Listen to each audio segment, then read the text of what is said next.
आज समानता के नारे पे बने हुए संविधान के अंदर, समानता के नारे पे बने हुए एक व्यवस्था के ऊपर, समानता के नारे पर बने हुए एक लोकतंत्र में लोग अपमानित क्यों किए जा रहे हैं? लोगों का अपमान एम्प्लॉइयों द्वारा कैसे किया जा रहा है, और किया जा रहा है तो ये लीगलाइज कैसे हो रहा है? वो एम्प्लॉई पनिश्ड क्यों नहीं हो रहे हैं? सदन का अपमान कैसे किया जा रहा है? सदन में भेजे गए प्रतिनिधि को कोई भी ब्यूरोक्रेट्स किस तरीके से अपमानित कर रहा है, और सदन में बैठे हुए ब्यूरोक्रेट्स को गाली देना सम्मानजनक कैसे है? ये नई परंपरा क्यों चलाई जा रही है? क्या ये डिक्टेटरशिप नहीं है?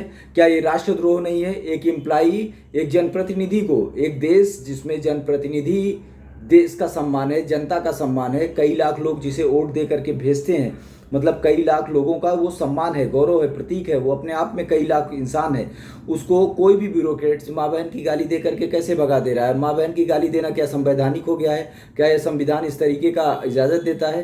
या कुछ षड्यंत्रकारी लोग ऐसे लोगों को अपॉइंट कर रहे हैं समाज के अंदर और इस तरीके का अपमानित करा रहे हैं पूरे राष्ट्र को? क्या ये राष्ट्रद्रोह में नहीं आना चाहिए? अब क्यों इसको राष्ट्रद्रोह की कैटेगरी में नहीं रखेंगी सरकारें? सरकारों को ये भी स्पष्ट करना चाहिए, इस बात को आप समझें कि पहले लोगों के अंदर सूचना पहुंचने का माध्यम एकदम अलग हुआ करता था, पर आज लोगों के पास सूचना पहुंचने का माध्यम एकदम अलग है। आप जिस तरीके से लोगों को हैंडल करने का कोशिश कर रहे हैं, जिस तरीके से कोई भी एम्प्लाई जनप्रतिनिधि को माँ बहन की गाली दे रहा है, कोई भी एम्प्लाई पब्लिक को माँ बहन की गाली दे रहा है, कोई भी एम्प्लाई धमकी दे रहा है केस फाइल करने का, कोई भी एम्प्लाई धमकी दे रहा है किसी को टेररिस्ट बना देने का, तो इसका मतलब कि इस देश के अंदर जितने टेररिस्ट हैं वो सब बनाए गए हैं। इसका मतलब इस देश के अंदर जितने मुकदमे हैं वो सब फर्जी तरीके से लगाए गए हैं। इस चीज़ को जो एक्सेप्ट कर रहा है वो लोग जेल में क्यों नहीं है? वो जेल के बाहर क्यों घूम रहे हैं? सरकारें इस बात को स्पष्ट करें। आपके बोलने से हम क्यों मान लें कि आप रामदूत हैं? आपके बोलने से हम क्यों मान लें कि आप रामचंद्र जी के वंशज हैं? आपके बोलने से हम इस बात को क्यों मान लें कि आप राम राज्य की हिफाजत करने के लिए इस धरती पर आए हैं? वो तो कालनेमी भी बोलता था, कालनेमी भी राम नाम की रट लगाता था, रावण के बाकी लोग भी राम राम करके आते थे, बाद में बजरंगबली उनको कूट काट के सीधा कर देते थे, एकदम बराबर करके भेजते थे। तो ये हो क्या रहा है इस देश के अंदर? ये किस तरीके का घटनाक्रम चल रहा है कि जनप्रतिनिधियों को अपमानित करना सम्मान की बात है? कोई भी इम्प्लाई मतलब नौकर, एक नौकर जो जनता के टैक्स से जी खा रहा है, वो जनता की माँ बहन कर रहा है, जनता को गाली दे रहा है, उसके काम को रोक रहा है, उसके खिलाफ कोई कानून नहीं है। ऐसा क्या मजबूरी है? क्या कोई कमीशन का और एक्सटॉर्शन का बिजनेस चल रहा है देश के अंदर? आखिर कुछ तो ऐसा हो रहा है ना जिसके कारण क्यों सरकारें इतना लाचार हैं? वो सरकारें जिनको पब्लिक ने बनाया है, वो पब्लिक का शोषण करने वाले और पब्लिक की माँ बहन करने वालों के सामने इतना लाचार क्यों हैं? क्या ये किसी तरीके का षड्यंत्र है, या कुछ गैंगस्टर इस देश को ट्रैक करने की कोशिश कर रहे हैं? इस बात को समझने की ज़रूरत है, और बहुत ज़्यादा ज़रूरी है कि इस बात पे नए युवा ध्यान दें, क्योंकि आने वाले वक्त में वही इस धरती पर रहने वाले हैं। क्योंकि ये जिस तरीके से पुराने लोगों को भी इस चीज़ जानना और इसका विरोध करना बहुत ज़्यादा ज़रूरी है।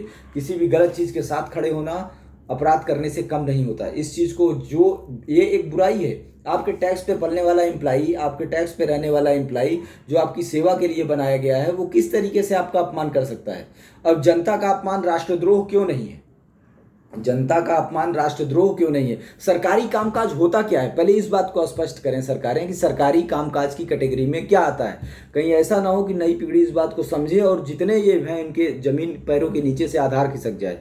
तो ऐसा ना हो कि आप एम्प्लाई बचाने के चक्कर में अपनी विरासत मिटा बैठें।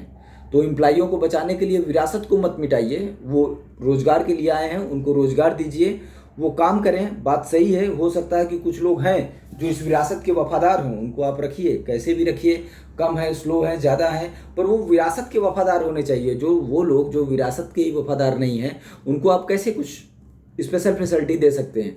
और ये चल क्या रहा है? ये क्यों चल रहा है? राष्ट्र को अपमानित होता हमारे जनप्रतिनिधि क्यों देख रहे हैं? हमारे समझ में नहीं आता कि उनके सामने ऐसी क्या मजबूरी है कि वो इस तरीके से जिल्लत और जलालत को सह रहे हैं और कुछ बोल नहीं रहे हैं। ना सदन के अंदर बोल रहे हैं, ना बाहर बोल रहे हैं। कोई मार खा रहा है अंदर जा कर के सह के चला आ रहा है, कोई गाली सुन रहा है कुल्लम कुल्ला सह के चला आ रहा है, किसी को बैठा ले रहे हैं वो सह के चला आ रहा है। ये कैसे है? जनप्रतिनिधि मतलब जनता, जनता का अपमान ही राष्ट्र का अपमान है।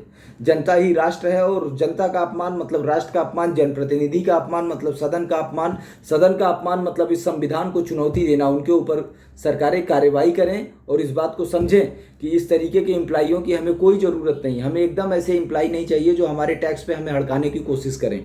ऐसे एम्प्लॉइयों की हमें कोई ज़रूरत नहीं है। इसलिए सरकारें उनके ऊपर कार्रवाई करें, कार्रवाई सुनिश्चित करें। नहीं हो सकता है कि लोग आपका विरोध ना करें, पर ऐसा ज़रूर हो जाएगा कि आने वाले चुनाव में वही लोग आपको हमेशा के लिए बाहर कर देंगे। फिर आपके टाइम में जिन लोगों के साथ ऐसा हुआ है, कहीं ऐसा ना हो कि वो आपसे 100 गुना बढ़ के आपके साथ उस चीज़ को रिवर्ट कर दें।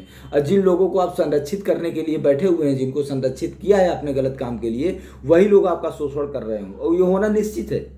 अगर इस बुराई को आपने जगह पे गाड़ नहीं दिया तो ये होना निश्चित है कि वो लोग जो आपके नाम पर दूसरों को बेइज्जत कर रहे हैं वो आपको श्योर बेइज्जत करेंगे, ये सुनिश्चित है।